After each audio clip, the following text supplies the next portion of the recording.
Pemirsa, menurunnya kasus COVID-19 dan gencarnya vaksinasi yang dilakukan pemerintah, kini mulai berdampak berangsurnya pemulihan perekonomian. Salah satunya jasa perhotelan yang kembali bergairah dan meningkat 50% huniannya. Di meja 3 perwakilan dari Barat 1, yaitu Barat 2. Menurunnya angka kasus COVID-19 di Kota Lubuk Linggau dengan status PPKM level 2 berdampak perekonomian yang mulai berangsur membaik. Selain angka kasus COVID-19 turun, saat ini pemerintah terus gencar melakukan vaksinasi secara serentak. Dengan menurunnya angka kasus COVID-19 di Lubuk Linggau, kini mulai dirasakan berdampak pada mulai bergairahnya kembali tingkat okupansi perhotelan. Pengurus PHRI Kota Lubuk Linggau, David, mengatakan sejak ditetapkan PPKM level 2, kini masyarakat mulai beraktivitas keluar rumah sehingga hal ini pun berdampak pada tingkat kunjungan ke hotel.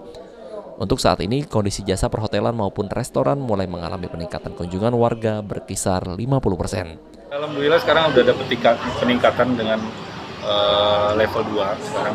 Dan alhamdulillahnya juga pemerintahan juga lebih bersinergi dengan pihak-pihak pariwisata tentunya ya, hotel, restoran, dan banyak-banyak kegiatan dari pemerintahan yang membuat kita lebih